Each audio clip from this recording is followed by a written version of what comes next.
It's Easter. Just feels different. Move it along there. It's a different social kind of distance. Yeah, you can just don't feel like Easter. Oh, but it is Easter. Hey, church family, welcome to Easter here at Southeast. Happy Easter. Happy Easter, Greg. You too, Brian. Have you ever in your life not physically been in the church building on an Easter Sunday morning? 59 straight Easters. I've always been in church, which, to say, church family, it kind of breaks our heart today, especially for sanguines. Oh, a couple sanguines like us like to shake some hands and high five, give some hugs. Crestwood campus, there's some older ladies on the back row. Love to come hug them, you know. Dude, you're one of the older guys. Man. Whatever. But we can connect today. So I want to encourage you right now, if you would go to your phone and text the word connect. Greg's got his large print 733 phone going there. 733, because we can connect with you all during this Easter service today. So get your phone, text, connect to 733-733. Join us in. Yeah, and keep that phone handy there for a few minutes. We got a few ways that we can easily get some information to you that I think will be helpful. Now, one of those is for groups. And I don't know about you, but I just have felt like in this past few weeks, this season has just like highlighted the need and the desire to be relationally connected with people. And while we can't gather in person, we're making the change with a lot of our groups to move into this online territory. And so some of you are already getting connected in groups at your campus. You can find that information at your individual campus's Facebook page, but maybe you've never been connected. And this would be an easy way for you to jump into an online group. Just text the words online groups to that number, 733-733, and we'll send you a link. It'll be an easy process for you to get plugged in right there. I also want to encourage you to download the all-new Southeast app. I've been told there's a cool new app that is being prepared for you that should be helpful and informative and all those things. So just simply text SE app to 733-733. You'll be sent a download link, and it'll be an easy way for you to get convenient information from us. You know, Brian and I both were worship leaders in our past. And going way back. It is going way back. And it is challenging to worship when you can't be with the people in person. So when we begin to worship here in a few minutes, some of you with children or grandchildren, as the case may be. Grandpa Greg over here. Thank you. So if you go to southeastkids.com, you're going to find some tools there that'll take your children through a worship experience here on Easter Sunday that may be more beneficial for them. Just want to make sure that you're aware of that. Really want to thank the church family for allowing the generosity of God to pour out through you to so many people. A couple specifics. 4,000 meals have been delivered to medical professionals. By you. Yeah, not by us, but by you. $100,000 worth of food and thousands of medical supplies have been given by you and through you, so thank you. And also how you've just reached out to your neighbors, maybe widows and widowers, single parents, folks who are just older. You just want to make sure they're not alone and abandoned, and you've been getting food to them, phone calls, writing notes. Thank you for doing that. Just want to encourage you. God is generous, and he wants us to continue to kind of reflect who he is to our neighbors. So keep loving on your community and paying attention to who they are and being generous to them. It's been so inspiring to watch the church, really the church, live out what it means to be the church, even though we can't gather in this place in person. So thank you for being so faithful in doing that. I forgot what I'm supposed to say next, but it's like a normal Sunday at LaGrange campus. So, yes, that's it. We're ready to go with this unique Easter Sunday service. So grab a cup of coffee. Greg always had to pick up after me in worship services, I think. I did. Grab your cup of coffee. Get your family there close if you're worshiping together.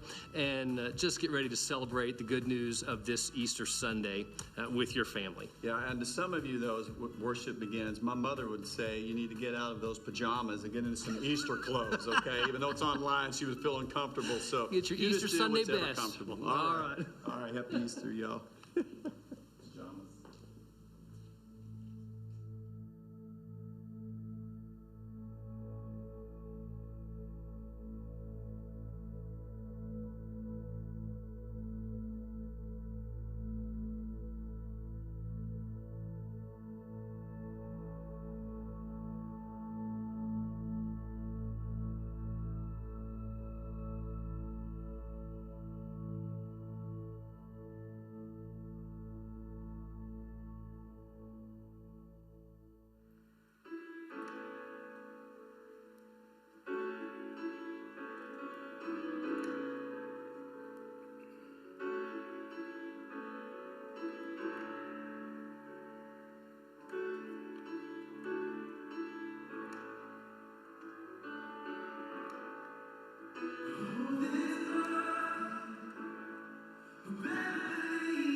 From the beginning of time, God has been the giver of life. God framed the beauty of this love in a garden where every good thing was true and every true thing was good. But with one bite, sin entered the world. Like a virus, it infected everyone. Sin separated us from God and from each other. One bite brought distance, destruction, darkness, and death. The curse of sin consumed us. But God so loved the world that he sent his only Son to reverse the curse by hanging on a cross. A crown of sin and death was placed on the King of life. He died and was buried. And for 3 days it seemed that death might have won. But on the third day, Jesus robbed the grave and rose from the dead. There is no distance that can hold back the power of God, no virus that can threaten the life that he brings. And so we say, death, where is your victory? Grave, where is your sting? Sin does not have the final word. Jesus is the grave robber, the life giver, the curse reverser. He is risen, and everything sad is coming untrue.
All right, guys, that's all I got.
praise you. I won't stay silent. I've seen your mercy, your loving kindness. Can't help but praise you. I won't stay silent. I've seen your mercy, your loving kindness. Can't help but praise you. I won't stay silent. I've seen your mercy, your loving kindness. Can't help but praise you. I won't stay silent. I won't stay silent. With the breath you gave, I will lift my song. With the life you saved, I give you glory, Lord. And from this heart you've healed, and I will give you praise. With the breath you gave, and I will lift my song. With the life you saved, I'll give you glory, Lord. From this heart you've healed, I will give you praise. With the breath you gave, yeah. I've seen your mercy, your loving kindness. Can't help but praise you. No, I won't stay silent. I've seen your mercy, your loving kindness. Can't help but praise you. I won't stay silent. No, I won't stay silent. I will praise you,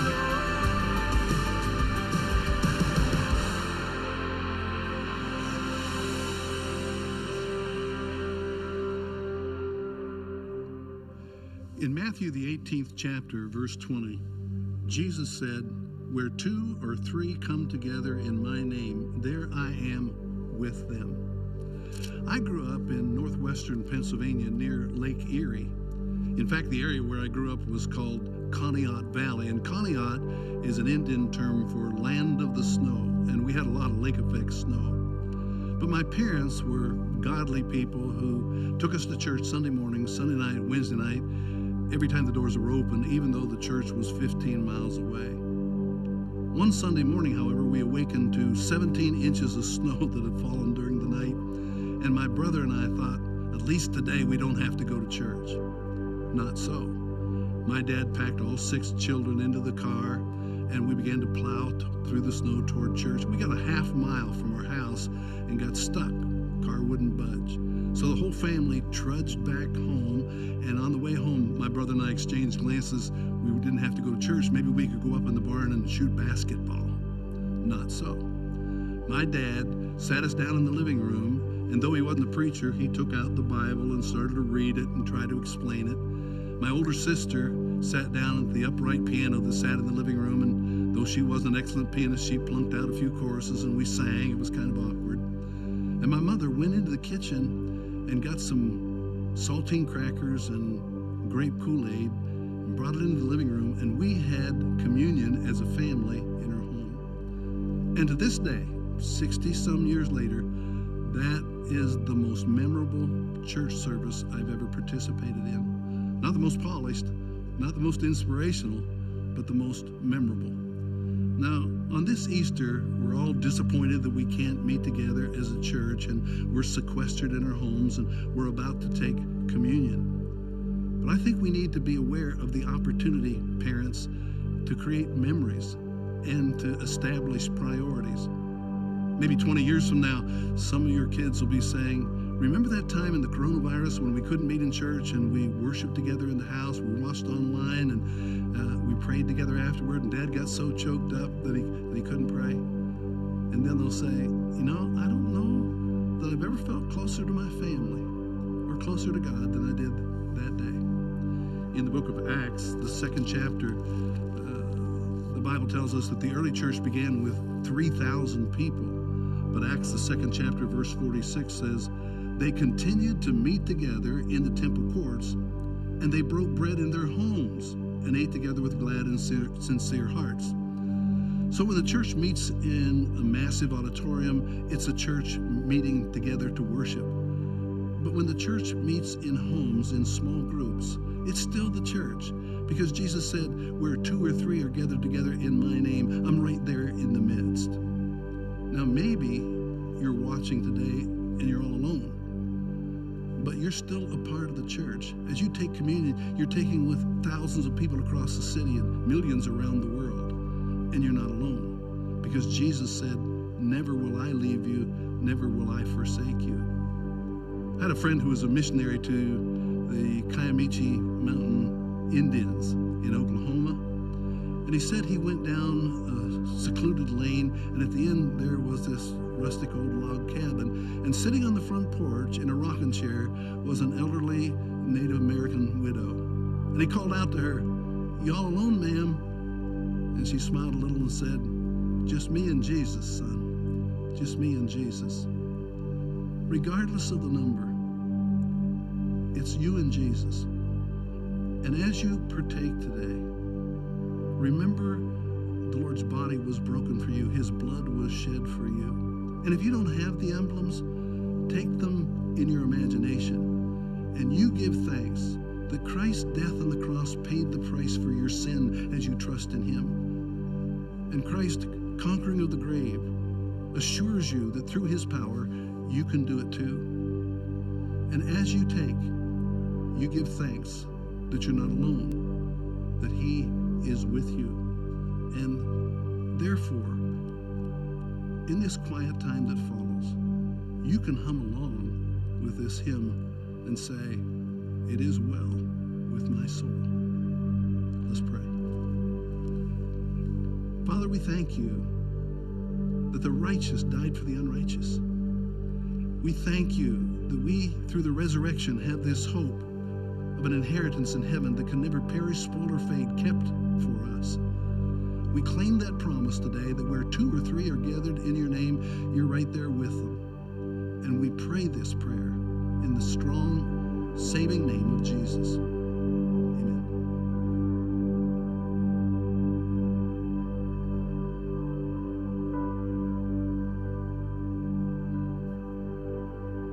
When peace like a river attendeth my way, when sorrows like sea billows roll,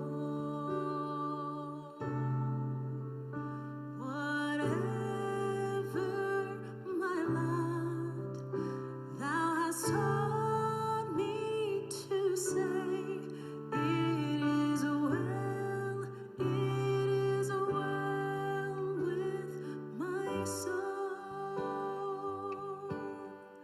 It is well with my soul.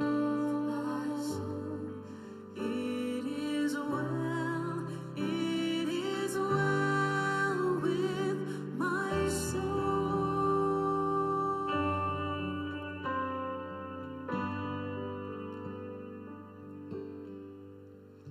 My sin, oh, the bliss of this glorious thought. My sin, not in part, but the whole, is nailed to the cross, and I bear it no more. Praise the Lord, oh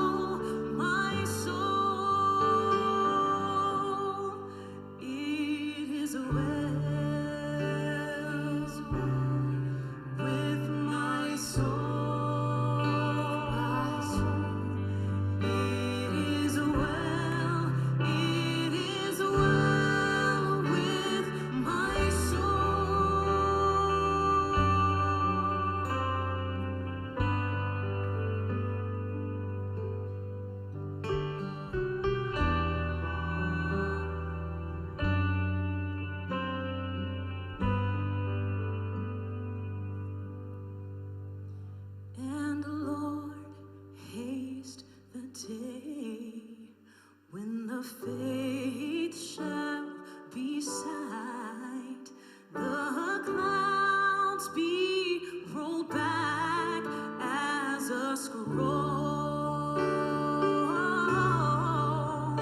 The trump shall resound, and the Lord shall descend. Even so, it is well with my soul. It is well with my soul. It is well with my soul. Say it is well with my soul. It is well with my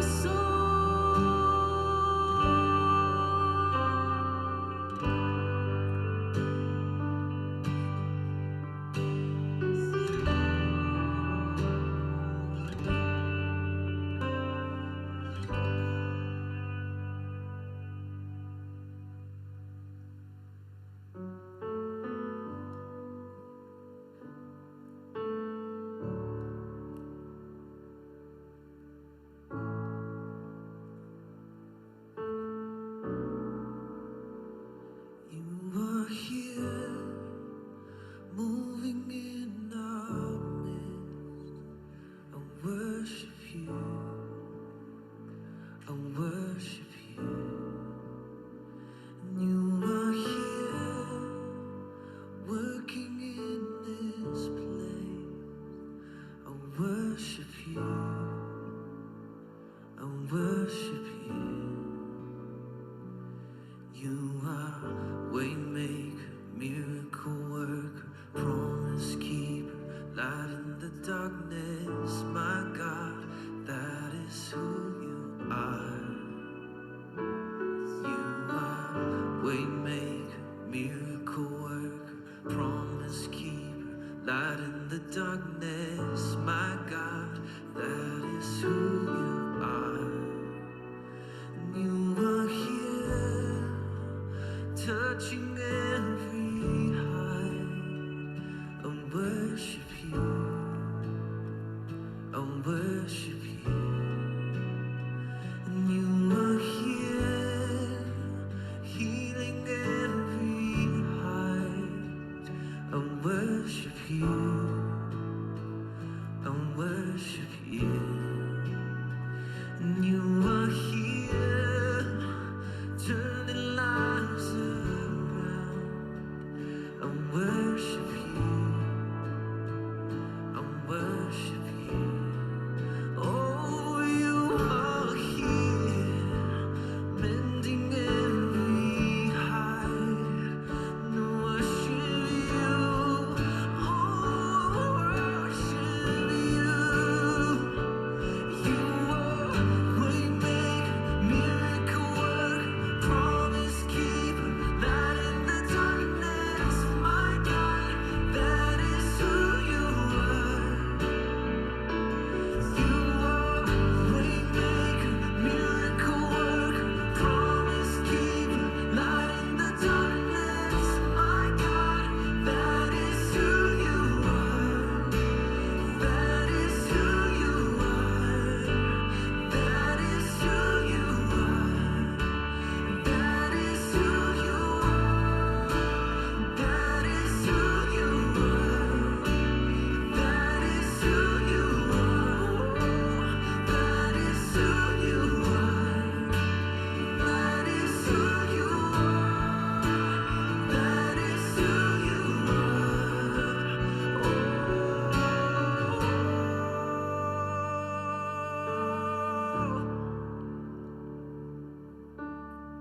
God, that is who you are.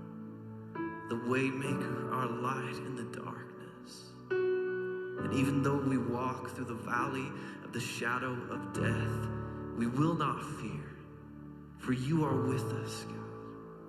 You are with us, and you are for us. And if you are for us, nothing can stand against us. Heal our city, heal our nation, God, and heal this world that you hold in your hands. We may not be able to see it, but we believe with all that we are that you are working and that you are moving, God. We worship you in this place. Have your way, Jesus.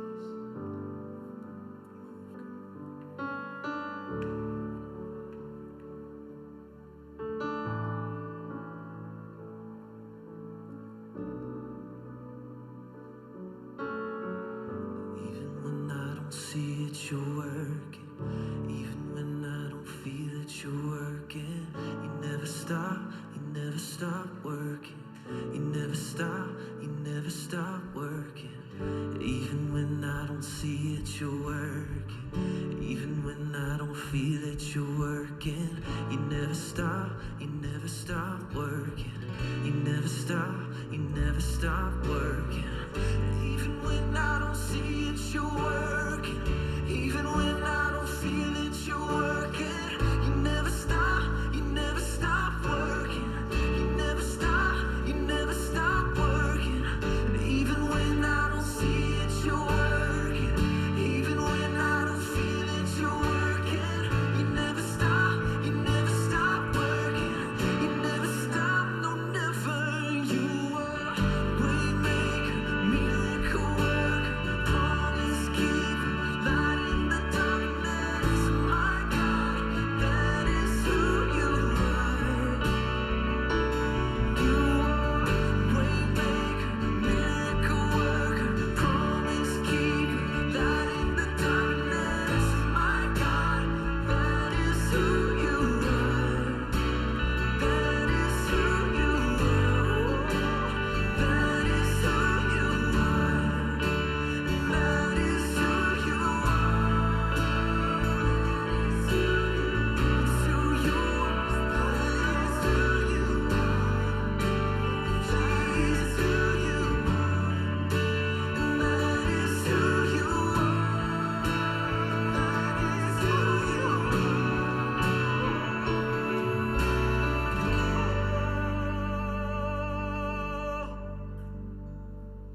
It was Easter, and they had quarantined themselves.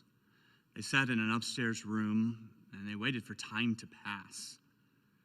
They wondered when it would be safe to go outside again. How much longer are we going to be stuck in here? Will things ever go back to normal? A week ago, they never could have anticipated that this would be their new reality. Things, though, had changed so quickly. Most of them had lost their jobs, and when this was over, they were going to have to go back and start again. Some would have to try to relaunch a business. Others would try to get an old job back.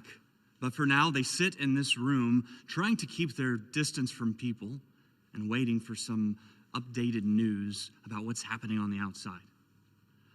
But it looked like they were going to be there for a while, and they could feel the anxiety building as they thought about how much life was going to change when this was all over. On that Easter evening, they sat quarantined in an upstairs room, and they were filled with fear and facing an uncertain future. And it may sound like I'm describing Easter for us today in the year 2020, but it turns out this Easter has a lot in common with the first Easter, because on that first Easter, everything was shut down. And after Jesus was crucified and put in a tomb, and his followers realized what that meant, they were filled with fear. I mean, would they be next? And anxiety grows when two factors come together, when there is this heightened sense of vulnerability and a diminished sense of power. When you feel vulnerable, but it seems that you can't do anything to change your circumstances, that is a recipe for anxiety. And it is the way I think many of us are feeling this Easter. But to be clear, it's the way the followers of Jesus were feeling on that first Easter. They, more than 2,000 years ago, were overwhelmed with fear and anxiety. John 20, verse 9 says that Sunday evening, the disciples were meeting behind locked doors because they were afraid.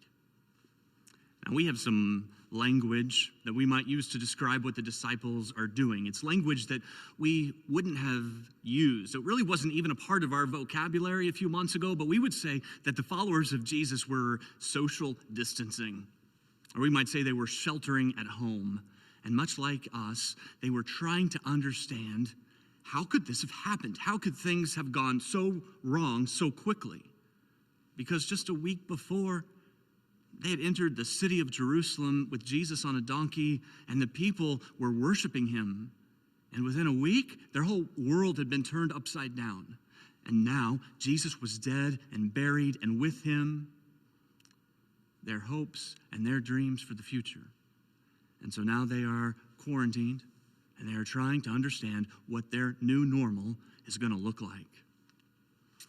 It is amazing how quickly things can change. My daughter Morgan and her fiance Harrison had planned a big wedding for May 16th. More than 500 invitations were ready to be sent out. Dresses were on the way, tuxes had been ordered, venues had been reserved, deposits had been made, a special honeymoon had been planned, and there were going to be all kinds of showers and parties leading up to that big day, and it was going to be what she had dreamed of since she was a little girl. And then things started to change. And they would adjust, and then things changed some more, and they would adjust some more. And then things would change again, and they would change again. And then came the cancellations, showers canceled, venues canceled, plane tickets canceled. Nothing was going according to plan. When I saw Morgan a few days ago, I could tell she wasn't herself. I said, "Hey, beautiful, you hanging in there with all of this?" And she looked at me with those big brown eyes that have melted my heart since the day she was born. And her eyes welled up with tears, and she said, "My honeymoon got canceled today." Well, I've been a husband and a father long enough to learn the hard way that this isn't the time to offer perspective and problem solving. And so I gave my girl a hug, and I told her I was sorry. And she said, "It's just that nothing is going the way it's supposed to." If there was ever a sentence that describes what life can be like, it's that one. Nothing seems to be going the way it's supposed to. Now, look, I know we shouldn't be surprised by any of that. In fact, a few chapters earlier in John 16, Jesus told his followers very directly, in this world you will face trials and you will face sorrows. In Matthew 24, Jesus tells his followers that before he returns, before he comes again, it will be nation rising up against nation, and there will be earthquakes and pestilence. The word we might use, pandemics. So we shouldn't be surprised. Well, here's what happens to the disciples on that first Easter. They are filled with fear. They've quarantined themselves behind locked doors, and while they're there, they've heard whispers of Jesus and his resurrection, but they didn't have proof, and they needed some evidence, something they could hold on to. And that evening, the hope they needed was about ready to make his way through their locked doors, because John 20, verse 19 tells us, suddenly Jesus was standing there among them.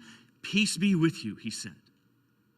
Suddenly Jesus is with them, and that house, in a moment, has gone from anxious to being filled with peace. And what Jesus did on that first Easter is what Jesus wants to do on this Easter. Because look, they weren't meeting in a church building. They weren't at the temple. There weren't thousands of them gathered together. Jesus showed up to a small group of people in a room of someone's house. And I just really believe that's what he wants to do in your house today. And I think what he said to them is what he would say now. He would say, peace be with you. Peace be with you. Peace be with you when you've cleaned the house and it looks like a war zone in less than 24 hours.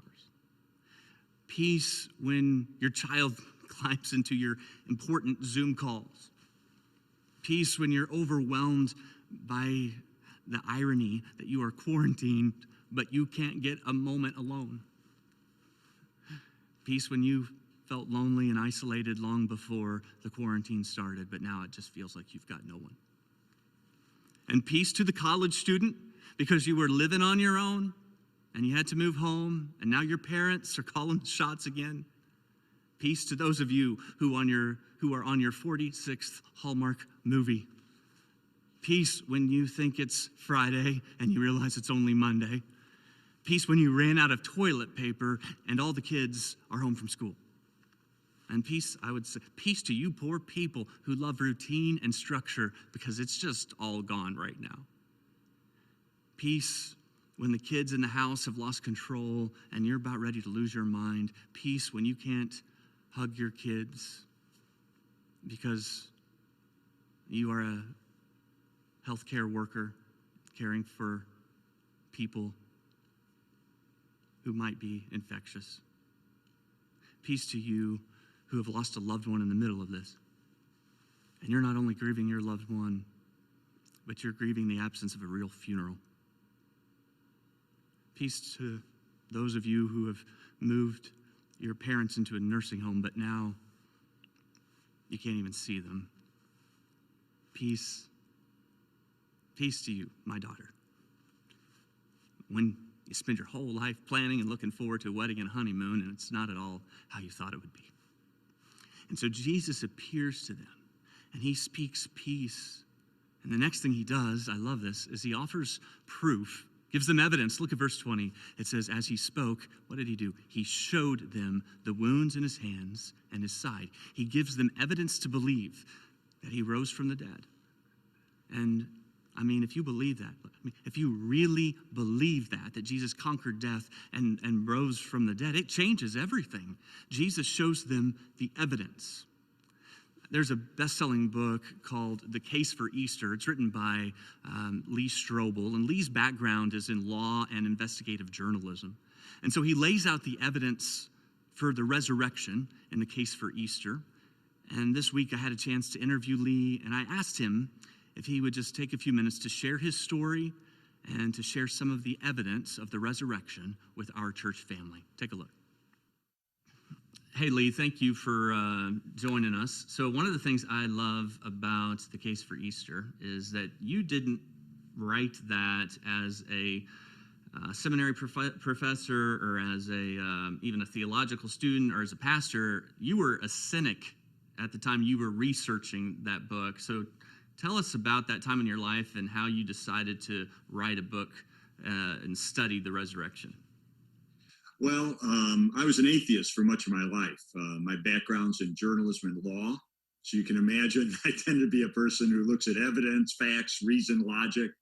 And I lived a life, consequently, that was consistent with that philosophy. In other words, I thought if there is no God, if there is no heaven, if there is no hell, if there is no judgment, then the most logical way to live my life would be as a hedonist, someone who just pursued pleasure.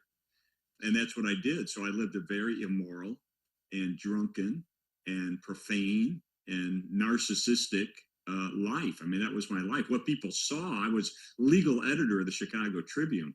And what they saw was me winning awards for investigative reporting. But what they didn't see was the other side, which was me literally drunk in the snow in an alley on Saturday night. And this affected everybody. It affected my family. I remember my little daughter, Allison, when she was a toddler, if she was playing with some toys, some blocks or something in the living room, and she would hear me come home from work through the front door, her natural reaction was just to gather her toys and go in her room and shut the door. Is he going to be drunk again? Or, she at least was nice and quiet in there. So that was our life. And I was successful in my career, but at the same time, I was crumbling inside. Did you have interest in faith at this time? I think you may have been the one to introduce this idea of the difference between a skeptic and a cynic, right? Like someone who is asking questions versus someone who's not even open and not seeking answers. Where were you spiritually? Yeah, I was in many ways a cynic, and it was really what changed things for me was my wife came to me one day and gave me the worst news I could ever get as an atheist, which is that she had become a Christian. She had met a woman named Linda, who was a Christian and a nurse. They became best friends. Linda shared Jesus with her, brought her to church. Leslie asked a lot of questions and ended up coming to faith. And I thought, oh no. I mean, literally the first word that went through my mind was divorce. I was going to walk out. In fact, she had just planted a flower garden in our backyard, and I had to go mow the lawn right after she told me. So I mowed down all her flowers that she had planted. I was just so mad. But I stuck around, and I saw two things happen. I saw a lot of positive changes in her character and in her values and the way she related to me and the children. And it was winsome and it was attractive. But at the same time, I wanted our old life back. I wanted my old Leslie back. And so I thought, well, wait a minute. What if I disproved Christianity? And I knew the entire Christian faith hinged on the resurrection of Jesus. So I thought, I've seen, as a journalist, plenty of dead bodies. I've never seen any of them come back to life, especially after 3 days. So I thought, how hard could this be to disprove a resurrection? I thought I could do it in a long weekend. And so I decided to take my journalism training, my legal training, and systematically investigate what is the historical data, what is the evidence. And I tried to do it like an umpire would ump a baseball game. I'd call a ball and a strike. I wanted to be honest. I was a journalist. I wanted to look at both sides. But my secret hope was I could disprove it and rescue her from this cult that she'd gotten involved in. How long was that journey of you studying the resurrection and trying to disprove the faith by proving that Jesus didn't come back to life? It was 1 year and 9 months from start to finish. And it was a cumulative case. So over time, I got a little bit of evidence at a time, a few facts, few more facts. And of course, as a journalist, I was trained to investigate things. That's what I did. And so it was common for me to do research. And so it kind of fit my personality to do that kind of research. So you've written hundreds of pages that speak to the evidence for the resurrection. I'd love to hear just what was personally compelling to you. Were there a few pieces of evidence that were watershed moments for you on this journey? Yeah, I like to summarize the evidence using 4 words that begin with the letter E, because Easter begins with E. And I'll go through it real quickly. The first E is for execution, that Jesus was really dead after being crucified.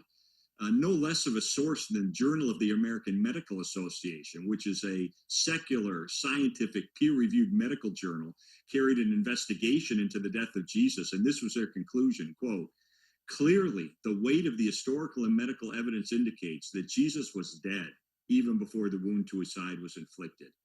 We have so much evidence for this that even the atheist New Testament scholar, Gerd Ludemann, says that it's historically indisputable that Jesus was dead.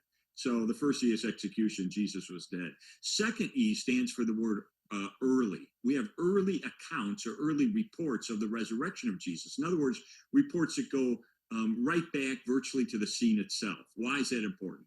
Because I used to think, like a lot of skeptics, that the resurrection was a legend. And I knew it took time for legend to develop in the ancient world. So I figured 100, 150 years after the life of Jesus, legends developed, and that's where the idea of the resurrection came from. But what I learned blew that out of the water, because we have preserved for us a creed, a statement of conviction of the earliest church that has been dated back by scholars to within months of the death of Jesus. And this is eyewitness based. It mentions the names of specific eyewitnesses and groups of eyewitnesses, including 500 people at once who encountered the resurrected Jesus. And this report of the resurrection, as I say, has been dated back by many scholars, including James D.G. Dunn, who's one of the greatest scholars in this area. And his conclusion was, quote, "This tradition or this creed, we can be entirely confident was formulated as tradition within months of the death of Jesus." That's far too quickly to write it off as a legend. Third E is for the empty tomb. And the strongest evidence for that is everybody admitted the tomb was empty. Even the opponents of Jesus, when the disciples began proclaiming that Jesus had risen, we know from sources inside and outside the New Testament that how the opponents of Jesus responded was by saying, "Oh, well, the disciples stole the body." They're conceding the tomb is empty. They're trying to explain how it got empty. And of course, the disciples didn't have the motive or the means or the opportunity. So everybody, there's no dispute. Even the opponents of Jesus conceded implicitly that the tomb was empty. And then the fourth E is eyewitnesses. Most of what we know in terms of facts from ancient history, we know based on one or maybe two sources of information. And yet, for the conviction of the disciples that they encountered the resurrected Jesus, we have no fewer than 9 ancient sources, inside and outside the New Testament, confirming and corroborating their conviction that they encountered the risen Christ. That is an avalanche of historical data. And so that, in a nutshell, is the kind of evidence that I, as a journalist trained in law, found clear and compelling that Jesus, he didn't just claim to be the Son of God, he backed up that claim by returning from the dead. One of the points that you make that was really compelling for me was when you make the point they'll die for something they believe is true, but they won't die for something they know is a lie. Am I getting that right? That's exactly right. And that was probably the final piece of the puzzle that went into place for me. You know, we have 7 ancient sources, 6 of them outside the Bible, that confirm that the disciples lived lives of deprivation and suffering as a result of their proclamation that Jesus had risen. What actually happened to them in terms of their deaths can get a little bit murky in history, but that's not the point. Their willingness to die for it is indisputable. Well, of all human beings who've ever lived in history, the disciples were in a unique position to know whether this is true or whether it's false. They were there. They talked with the risen Christ. They ate with him. They touched him. They knew the truth. And knowing the truth, they were willing to die for it. That tells me something about the veracity of their claims. Did you have a set time that you remember where you stepped over a line? Absolutely. It was 2:00 in the afternoon on November the 8th of 1981. And I had set out all of my evidence to kind of review it once more, because I said to myself, a good juror reaches a verdict. And so I reviewed everything and came to that. And that's when the scales just kind of went like that. And I realized this is true. And then I didn't know what to do. But my wife had pointed out a verse to me, John 1:12. Says, "But as many as received him, To them, he gave the right to become children of God, even to those who believe in his name. And I realize that verse forms an equation of what it means to become a child of God. Believe plus receive equals become. So I said, okay, now I get it. I believe, based on the data of history, that Jesus didn't just claim to be the Son of God, he backed up that claim by returning from the dead. I believe it, but that's not enough. I had to receive. Receive what? Receive this free gift of forgiveness and eternal life that Jesus purchased for me on the cross when he died as my substitute to pay for all of my sin. And when I would receive that gift of his grace in a prayer of repentance and faith, I would become a child of God. So I got on my knees and I poured out a confession of a lifetime of immorality that would absolutely curl your hair. And at that moment, I received complete and total forgiveness through Jesus Christ, and I became a child of God. And then some of the most compelling evidence, I think, for the resurrection is what Jesus does in our lives after we believe and receive.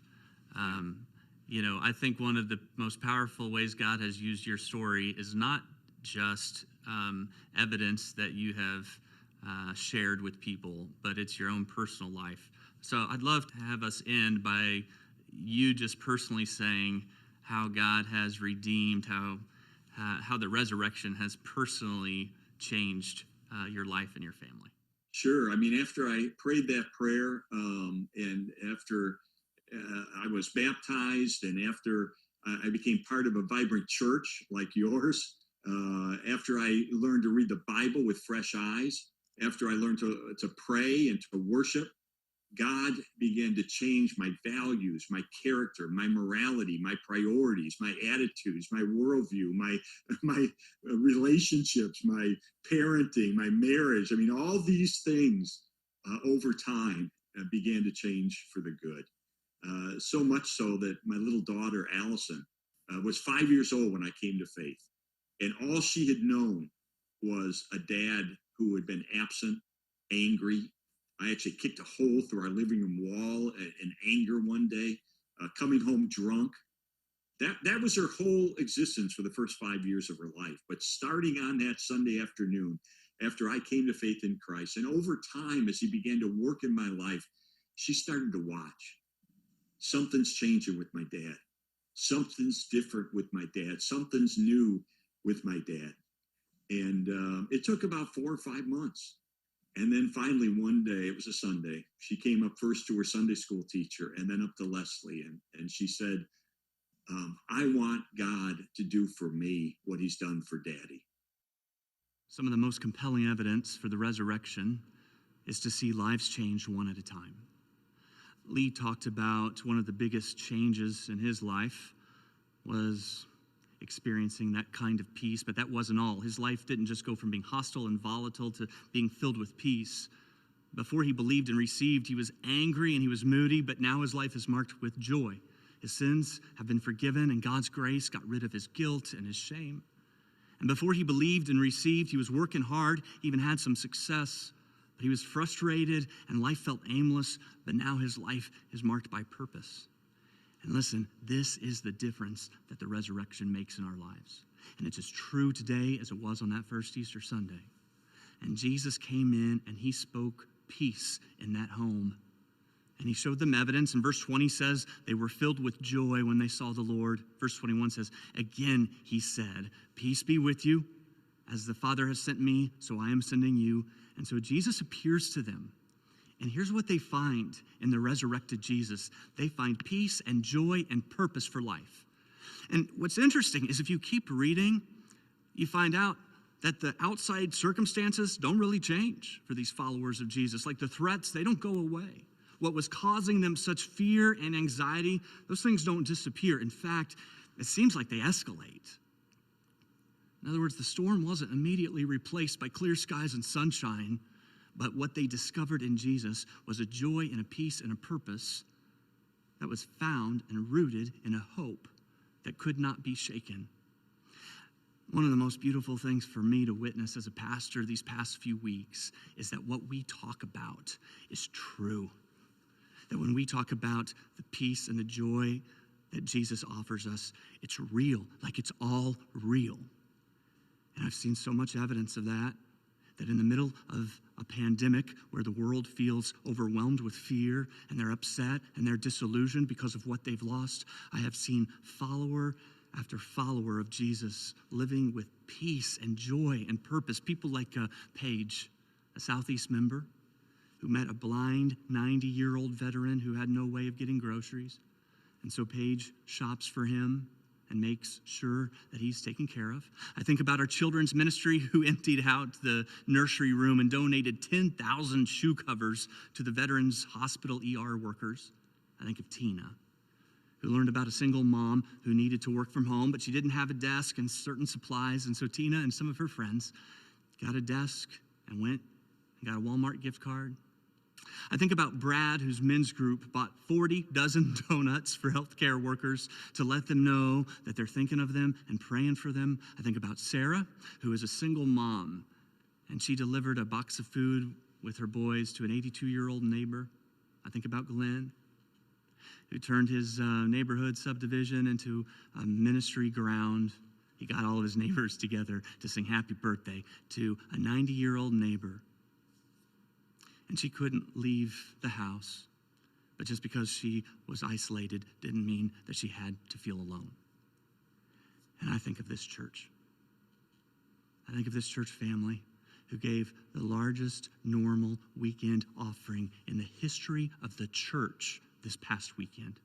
And there were no six-figure gifts. It was just one person after another who understands that in the middle of the darkness, it's the time for the church to shine a bright light, that now is the time for followers of Jesus to rise up and give of themselves so that we can be the hands and the feet of Jesus. And so we can live with this peace and this joy and this purpose because of the resurrection. Because the resurrection means that this life is not all there is, that we have hope beyond this life. Our hope is in heaven. Now look, just stop and think about that in context. Like, what's the worst thing that the coronavirus or any other disease can do to you? What's the worst thing? Worst case scenario is death. But if you're a follower of Jesus, worst case scenario immediately becomes best case scenario. This is the difference that Jesus makes. And so Jesus said in John 11, I am the resurrection and the life. And anyone who believes in me will live even after he dies. And so Paul says in 1 Corinthians 15, then where, O death, is your victory? And where, O grave, is your sting? I love the way the Message puts this. Death is swallowed up by triumphant life. Who's got the last word, O death? O death, who's afraid of you now? And Paul is talking trash to death. He's mocking death because he knows that the resurrection means that death has been defeated once and for all. I was reading on the CDC website this week where the term corona comes from. And according to the CDC website, the virus was given the name corona because of, quote, the crown-like spikes on its surface. That apparently under extreme magnification, the coronavirus looks like a thorny crown. But quite literally, it is the thorny crown virus, and it has come to represent the pain and the suffering and the disappointment of this world that seems to have no end. And I don't want you to miss it, because Jesus understands that. Like right here, right now, Jesus understands, because before there was a thorny crown virus, we know that Jesus wore a crown of thorns. He wore a crown of thorns so that the thorny crown virus would not have the final word in this life. And on the cross, he wore a crown of thorns. He experienced the suffering and the pain of this world, and he breathed his final breath. His dead body was laid in a tomb for 3 days. But in that tomb, Jesus was putting an end to suffering and death once and for all. In that tomb, Jesus was having the final word. And on the third day, he rose from the dead. And that means that we have a hope that cannot be shaken. We have peace and joy and purpose because our hope is in heaven. And Revelation says in heaven, there'll be no more mourning or crying, no more suffering or pain, no more death or disease. Some of you know I keep a running list of what won't be in heaven. I call it my no more list. I like to update it and then share it, the new version, once in a while, just reminding all of us what won't be in heaven. Because Jesus died and rose again, it means that one day in heaven, there'll be no more Parkinson's, no more death row, no more cancer, no more divorce, no more rejection, no more loneliness, no more jail cells, no more depression, no more casts or crutches, no more wheelchairs, no more pacemakers, no more radiation or chemotherapy, no more suicide bombers or school shootings. There'll be no more anxiety medication, no more middle of the night phone calls. There'll be no more crosses on the side of the road. There'll be no more child abuse. There'll be no more rape. There'll be no more breakups. There'll be no more coughs or colds or flu shots. There'll be no more acne, no more love handles or saddlebags, no more cottage cheese thighs, no more double chins, no more body deodorant, no more deodorant stains. No more shaving or waxing, no more yelling or fighting, no more traffic, no more road rage, no more addiction, no more drama, no more hormones, no more crash diets, no more spanks, no more gossip, no more stubbed toes or embarrassing moments, no more concussions, no more autism, no more doctors, no more needles, no more taxes or bills, no more mechanics or dentists or lawyers or plastic surgeons, no more politicians, no more elections, no more funeral homes, no more orphanages, no more nursing homes, no more waiting rooms, no more animal hospitals, no more treatment centers, no more courtrooms, no more divorce papers or pink slips, no more foreclosure notices or motionless ultrasounds, no more tiny caskets, no more shame, no more thorns and thistles. No more conflict and confusion, no more dust and ashes, no more quarantines, no more gloves or face masks, no more social distancing or sheltering in place, no more toilet paper or Zoom calls, no more hand sanitizer, no more Lysol spray, no more ventilators or vaccines, no more viruses. No more. Jesus says in Revelation, I have come and I make everything new. I'd love to ask you on this Easter to remember the hope of the resurrection by taking some time and focusing on what won't be in heaven. Maybe in your own home, you make your own list, your own no more list of what won't be there. I'd love for you to share it with me. You can post it on social media with the hashtag no more list. But this is how we maintain our hope. We remember where it's found. It's found in Jesus, and it's not found in this world. It's found in the life to come. So look, it's amazing how things can change and how quickly it can happen. And I know that some of you never thought you'd be locked up, never thought you'd be dealing with this kind of fear and anxiety and addiction, depression. You just never saw this coming. Some of you can't even believe you're watching this right now, but I believe that Jesus wants to do this Easter what he did on that first Easter. I believe he wants to show up in your home. I believe he wants to make his way through maybe the locked doors of your house. And he wants to come in and he wants to reverse the curse of sin in your life. He wants to turn graves into gardens. He wants to replace your fear with faith, your anxiety with peace, your anger with joy, and he wants to give your life purpose. The question is, do you believe? And are you ready to receive? Let me pray. God, this Easter feels like it's different than any other Easter, and yet we realize that maybe it was a lot like the first one, where Jesus, you came back to life, and when you came back from the grave, you carried the keys of death with you, and you now offer us joy and hope and peace that can only be found in you. And so, God, I pray for everyone who is watching this right now. It's my belief that it's no accident that they're watching this. I pray that you would show up in their home and that you would speak peace and joy and purpose into their lives, that they would find in you what they have been looking for. Jesus, I thank you for your grace that meets us right where we are. You don't have to wait for us to walk into a church building or attend a service. You're coming to us right here and right now, and you're giving us your love and your grace. I pray that you would allow us to believe it, to really believe it, and then to receive it.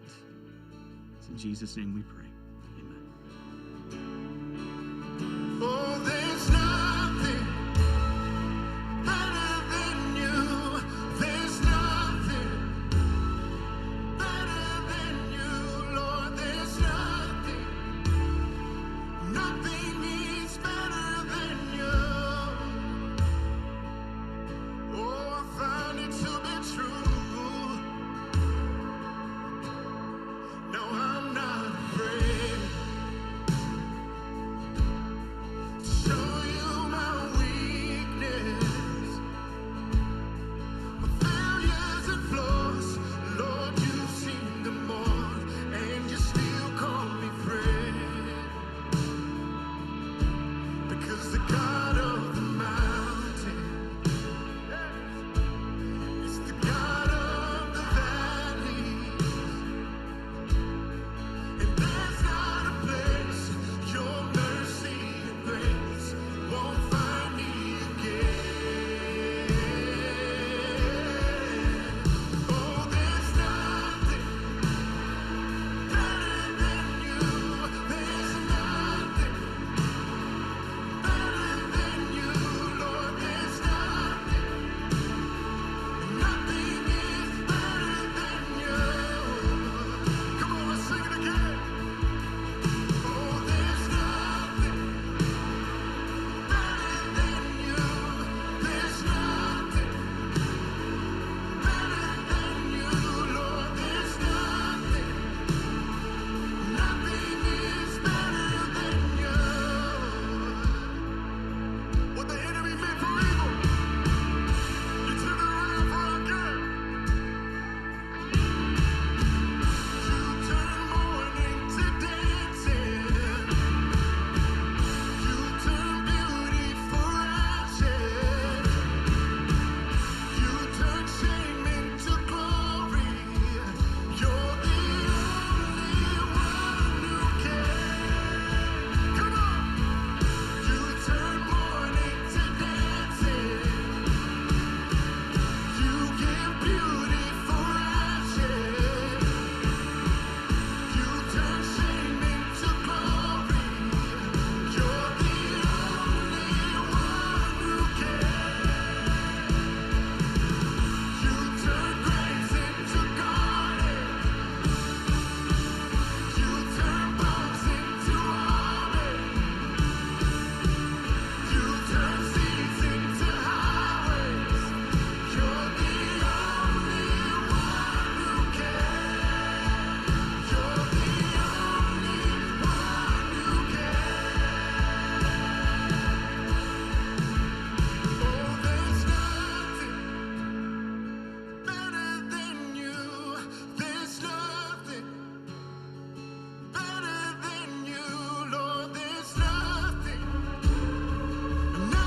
is better than you. Come on, help me say. Oh, there's nothing better than you, Lord. There's nothing better than you, Lord. There's nothing is better than you. You turn grace into gardens. Come on. You turn grace into gardens. You turn bones into armies. You turn seas into highways. You're the only one who can. You turn grace into gardens. You turn bones into armies. You turn seas into highways. You're the only one who can. You're the only one who can. You're the only one who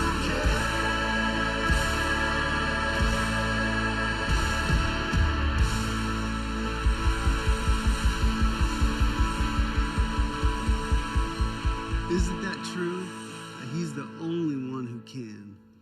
I don't know about you, but as Kyle was sharing that no more list, I couldn't help but think about the names and faces who felt the hurt and effects of this broken world in these ways, especially during this time. But as a church, can I just encourage you this Easter to continue partnering with God and doing whatever we can to eliminate no more lists? This is who we are. We're an Easter people, and we're committed to unleashing the hope of Jesus on this world. If you're joining us and you've never experienced the hope and freedom that Jesus offers, we want you to know we're here for you and would love to walk with you on your journey in committing your life to Jesus. And we believe it's the only real hope that we have, the only true victory that lasts forever. So if that's you, simply text CONNECT to 733-733 for a tangible next step in being a part of our church family. Someone from one of our campuses will contact you and help you start that journey.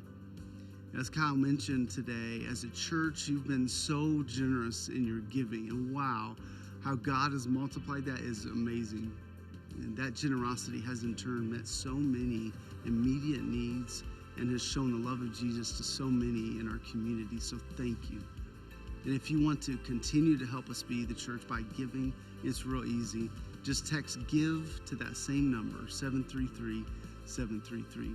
And since you're already on your phone, don't forget to share your No More list with the hashtag No More List and tag Southeast in it so that together we can encourage one another and remember our resurrected King who's making all things right and good again.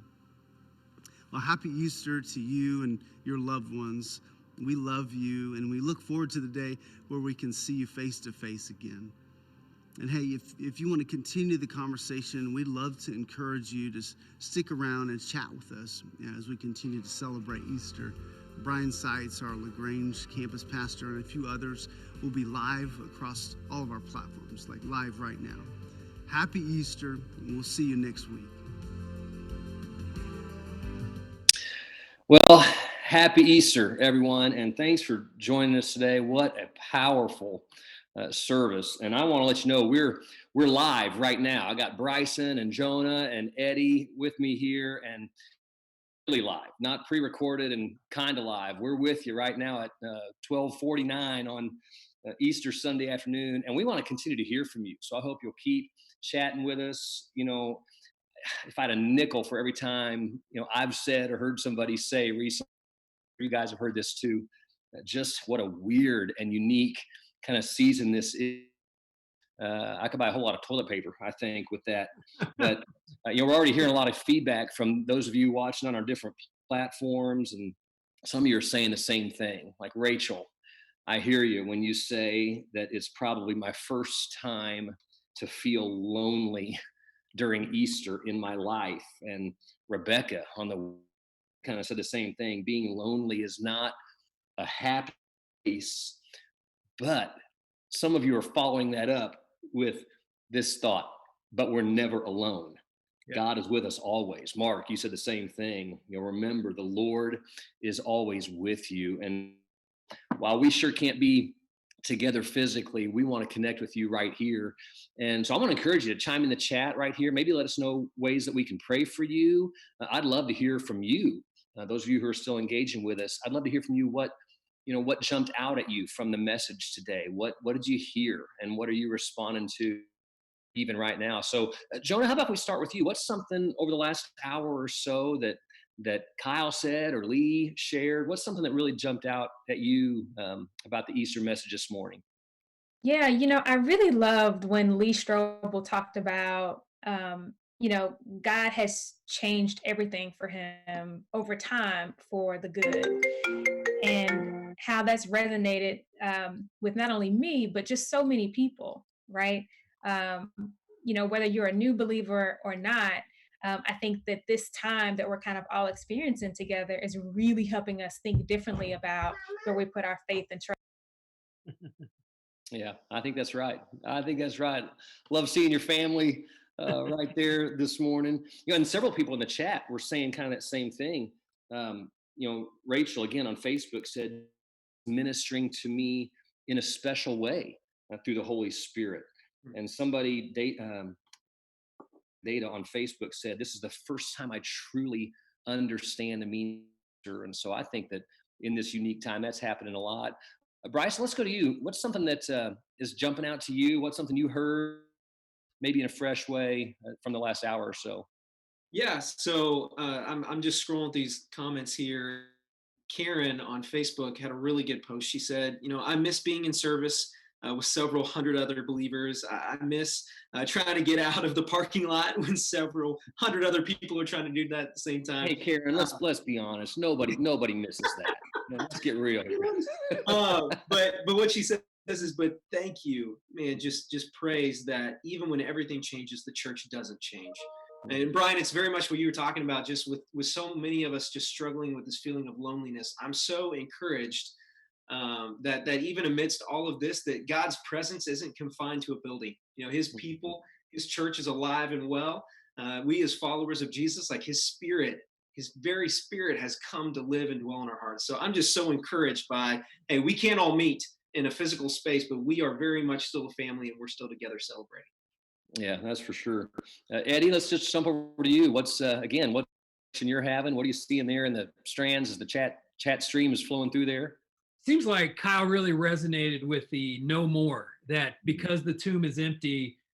Tammy was saying there's no more nursing homes. There's no more Alzheimer's. Dakota said there's no more generational curses.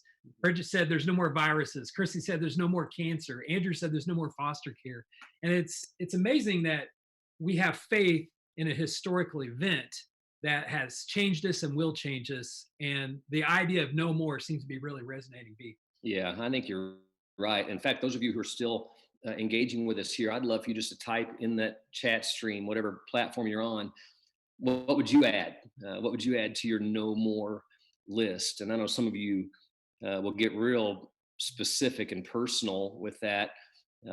My older brother passed away unexpectedly just a couple of weeks ago. And so I know for my family, and some of them are watching here, certainly the idea of no more death or no more funerals, no more heart disease, makes heaven just such an appealing thing. And Jesus makes that possible. I love that Jesus, when he appeared to the disciples, like Kyle talked about, some of the first things he said were peace. Peace I give with you. And Yolanda, I see on Facebook there that you said, you resonate with that. No more worry and anxiety. And I know that's powerful. So keep chiming those in there and making adding your item to the no more list. Jonah, let's go back to you. What else are you seeing in the strand there? What's resonating with you right now? Well, it's funny because as you can see, my daughter keeps popping in and out. So I'm resonating with a lot of the parents, right, who are just talking about no more and what those lists look like for them, right? No more need for foster care, no more abandoning kids, no more loneliness, and that's from Andrew on Facebook, and also no more worrying about your loved ones. So yeah, just more of that no more message. Yeah, I think that's right. And, for many of us, you mentioned, we see your daughter jumping in there. I love that. It just, it's kind of real life for so many of us right now, right? Brian, I got, this is a really good one. Rena just typed in that, thank you so much for this message. I watched it with my 11-year-old son, Ethan. And after the service, he said he wanted to accept Jesus. This is the best ever. That is awesome. Yeah. That is awesome. And my guess is, so many of you are having this unique experience. I love Sarah, who used that exact word. This has truly been a unique Easter. They took communion with crackers and Kool-Aid. I love that. And she said, Dad teared up as he prayed during the music. Man, way to go, Dad, for leading your family there. Service and time to be close to our family that we will never forget. Bryson, what else you seeing? What's been unique for you during this Easter season, Easter service? Yeah, I'm still thinking back on Lee Strobel and just the story he shared with his daughter. And I think in my own life, and this is probably the case for a lot of us, just the people in our lives, whether it was our parents or a youth pastor, somebody just pouring into us and loving us and modeling Christ, that really made us, hunger and really ask the question, hey, what does it look like for me to follow Jesus? And so I was so moved by that, because that was my story. just seeing the way that people loved and just the fruit that they bore because of the gospel, and just seeing how they reacted when life kind of threw punches at them. And so, we have an awesome opportunity right now as followers of Jesus to really model Christ in the way that we respond during this time. So that really resonated. I think that's so true. As a 5-year-old girl, I love that. Little Allison, I can picture a little 5-year-old Allison saying, I wrote down the quote that Lee said there, I want Jesus to do for me what he did for my daddy. And what an incredible, incredible thing. Eddie, let's go back to you. What are you seeing in there? What's been unique as the Indiana campus? What are you hearing from your people there in this season? Yeah, I think that it's interesting that Kyle made a joke at the beginning about how it's funny that you're in isolation, but that you're never really alone. Mm-hmm. And while that's a joke, that isn't that true of just life, that a lot of times we think that we're isolated, but thanks to the story of Easter, right, that God sent his son, we're not alone. And I just keep seeing all these comments about, even though they're maybe watching this service with one person or two persons, that we're in community doing this together. And there's a real sense of community and awareness of this as people are typing in. Yeah, that's right. What a gift that we can be connected, in this way that we maybe couldn't have months ago or a couple of years ago, and to be able to join together. My guess is that as every one of us, I'm reading these comments as they're popping through the strand here, and so many of those, like I find myself going, me too. Like it's such a universal kind of experience, even though we're alone, it's kind of a universal experience and feeling. I love what Kyle said. Well, it's the words of Jesus, that in this world, you're going to have trouble. Like this shouldn't surprise us. This is kind of the whole of the human existence. So I know many of us can resonate with that same thing. Jonah, let's go back to you right there. You see anything new pop up in there, or how's it been in your house in this season?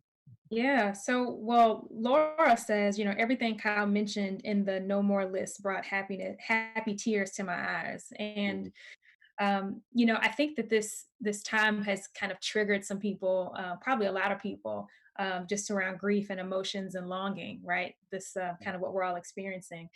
And that resonates with me personally. My husband passed away a few years ago, so I can definitely relate to the folks who talk about, just sort of the emotional toll that this all has been. But I'm just so thankful for the message today, and that no more list that Kyle talked about, and no more pain, no more grief, no more isolation, no more death, no more cancer. So just really thankful for the message today. Well, it's obvious that's such a personal expectation for you, and the good news of Easter in your life too. Again, those of you who are joining us in here, thanks for hanging in here. And I do want to keep encouraging you through whatever platform you're on, keep adding to that list, keep sharing, keep reading the good news of Easter, which is as true today as it's ever been. Of the way Glenda said it just pretty plainly on Facebook. Glenda, you remind us that salvation is available for everyone.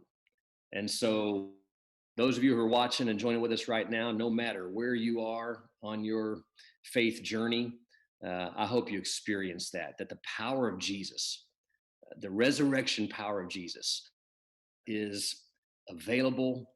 It's transformational, and it is no different now than it was when he raised from the dead on that first Easter Sunday a couple of thousand years ago. So I hope you enjoy the rest of your day. Thank you for joining with us today. Eddie, Bryson, Joan, for jumping in here with us, and hope you have a wonderful Easter Sunday.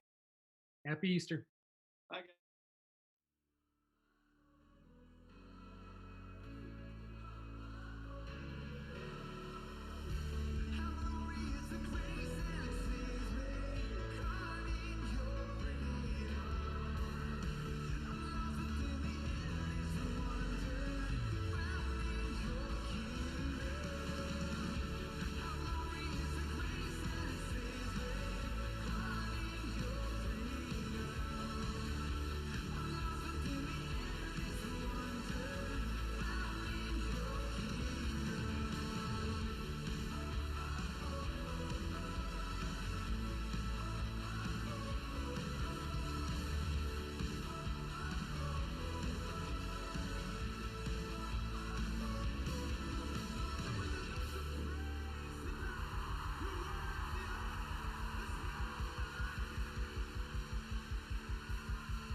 There's no mountain high, and there's no valley low. Neither life nor death could separate us now. You gave it all for me. There's nothing your love can't do. And so I kiss the wave that leads me back to you. When storms are crashing over me, I'm surrounded by your grace, standing on the name of Jesus. When storms are crashing over me, and Jesus, you're my living hope, the anchor for my soul forever.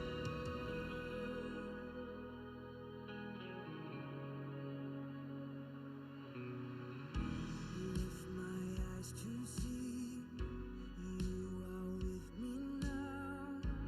You're the breath I need. You're my solid ground. You paid it all for me. There's nothing your love can't do. And so I kiss the wave that leads me back to you.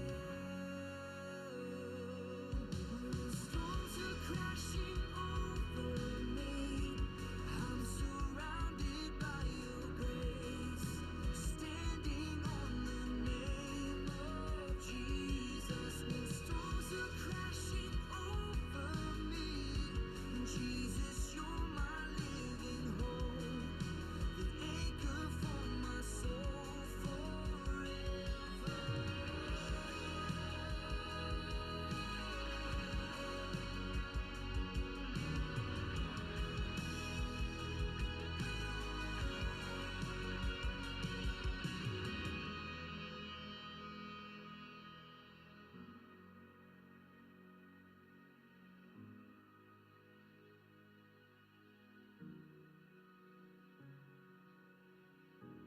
Rock of ages, cleft for me. Let me hide myself in you. Nothing in my hand I bring. To the cross I cling. Rock of ages, cleft for me. Let me hide myself in you. Nothing in my hand I bring. To the cross I